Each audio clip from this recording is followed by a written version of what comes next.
Merci d'avoir choisi le 19-20 pour vous informer. Dans l'actualité lorraine de ce samedi, la 10e mobilisation des Gilets jaunes et de nouveau du monde dans les rues de Nancy cet après-midi. Jusqu'à 2000 personnes. Des heurts se sont encore une fois produits entre manifestants et forces de l'ordre. Les chasseurs continuent, eux, de se mobiliser pour tenter d'empêcher la progression de la peste porcine sur notre territoire. Une nouvelle battue a lieu aujourd'hui en Meuse, à la frontière avec la Belgique.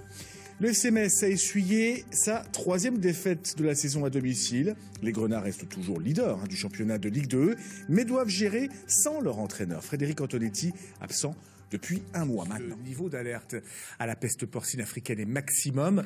Le 9 janvier dernier, 2 sangliers avaient été contrôlés positifs à Sompton, en Belgique, à la frontière meusienne. Les chasseurs se mobilisent avec des battues comme ici, à Breux, dans la Meuse. Catherine Reggianini et Guillaume Robin. Il faut malheureusement tirer tous les sangliers. L'objectif fondamental, comme je l'ai dit tout à l'heure, c'est de sauver l'élevage porcin, les élevages porcins français, les chasses. 31 chasseurs et une vingtaine de rabatteurs. La société de chasse de Breux est en première ligne pour cette battue à la frontière belge. L'enjeu est de taille. Un arrêté ministériel a été publié ce matin au journal officiel. L'objectif principal défini par le ministre, qui est une réduction drastique des populations de sangliers. La France est indemne au niveau PPA et l'objectif est qu'elle le reste.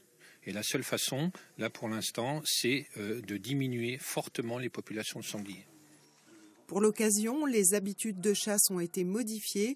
Aujourd'hui, pas de chiens pour ne pas éparpiller le gibier. Guy dirige la battue. La journée de chasse est très particulière. Toutes les consignes de prélèvement qu'on a connues ces dernières années sont abolies. Mais comme j'ai dit ce matin dans les consignes de tir, la priorité c'est de faire barrage à ce virus de la peste porcine en vue d'essayer d'éradiquer le maximum de sangliers pour ne pas contaminer les élevages porcins locaux ainsi que les chasses voisines. Donc.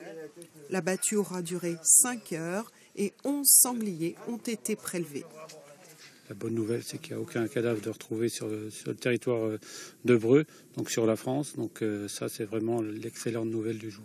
À partir de lundi, un nouveau protocole avec géolocalisation et des points de collecte des animaux abattus, ainsi qu'une nouvelle clôture déployée sur 27 km pour renforcer le dispositif.